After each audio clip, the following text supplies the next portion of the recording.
पहला प्रकरण आत्मा के अनुभव का उपदेश।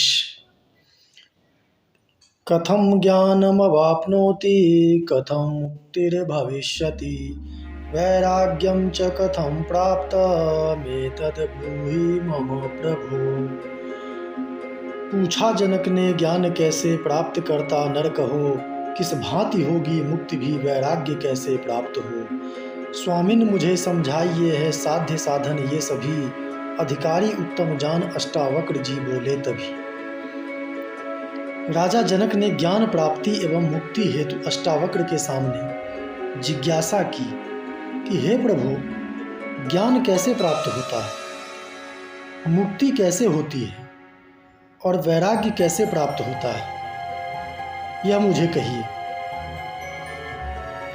अष्टावक्र ने कहा कि हे प्रिय, यदि तू मुक्ति चाहता है तो विषयों को विष के समान छोड़ दे और क्षमा, आर्जव, सरलता, दया, संतोष और सत्य को अमृत के समान सेवन कर।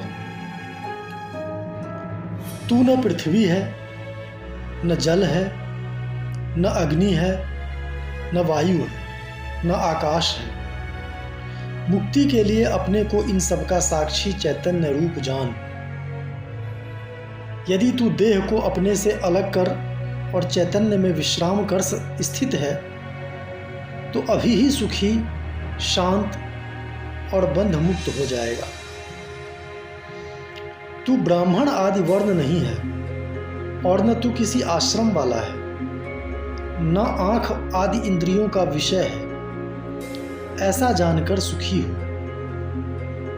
तू विभो, व्यापक धर्म और अधर्म, सुख और दुख मन के हैं, तेरे लिए नहीं है। तू न करता है न भोगता, तू तो सर्वदा मुक्त ही है। तू एक सबका दृष्टा है और सदा सचमुच मुक्त है। तेरा बंधन तो यही है कि तू अपने को छोड़कर दूसरे को दृष्टा देखता है। मैं करता हूं, ऐसा अहंकार रूपी विशाल काले सर्प से दंशित हुआ तू मैं करता नहीं हूं, ऐसे विश्वास रूपी अमृत को पीकर सुखी हो।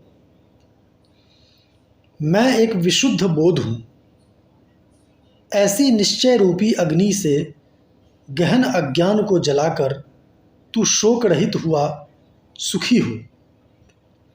जहाँ यह विश्व रस्सी में सर्प के समान कल्पित भासता है, वही आनंद परमानंद बोध है।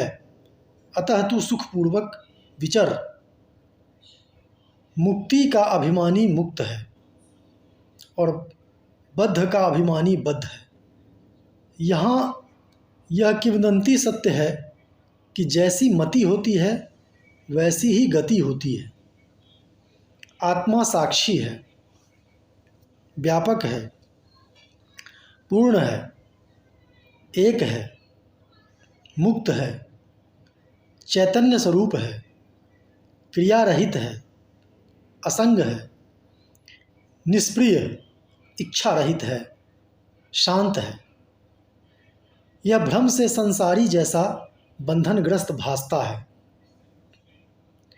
मैं आभास रूप अहंकारी जीव हूँ, ऐसे भ्रम को एवं बाहर भीतर के भाव को छोड़कर तू कूटस्थ, अचल, स्थिर, बोध रूप एवं अद्वैत आत्मा का विचार कर। हे पुत्र, तू बहुत काल से देहाभिमान के पाश से बंधा हुआ है। उसी पाश को मैं बोध हूँ, इस ज्ञान की तलवार से काट कर तू सुखी हो। तू असंग है, क्रिया रहित है, स्वयं प्रकाश है और निरंजन, निर्दोष है। तेरा बंधन यही है कि तू उसकी प्राप्ति के लिए समाधि का अनुष्ठान करता है। यह संसार तुझ में व्याप्त है, तुझ ही में पिरोया है। यथार्थतः तू चैतन्य स्वरूप है, अतः क्षुद्र चित्त को मत प्राप्त हो। तू निरपेक्ष है, अपेक्षा रहित है, निर्विकार है, स्वनिर्भर है, शांति और मुक्ति का स्थान है, अगाध बुद्धि रूप है, क्षोभ शून्य है, अतः चैतन्य मात्र में निष्ठा वाला हो। साकार को मिथ्या जान, निराकार को निश्चल स्थिर जान। इस तत्व के उपदेश से संसार में पुनः उत्पत्ति नहीं होती। जिस तरह दर्पण अपने में प्रतिबिंबित रूप के भीतर और बाहर स्थित है, उसी तरह परमात्मा इस शरीर के भीतर और बाहर स्थित है। जिस प्रकार सर्वव्यापी एक आकाश घट के भीतर और बाहर स्थित है, उसी तरह नित्य और निरंतर ब्रह्म सब भूतों में स्थित है।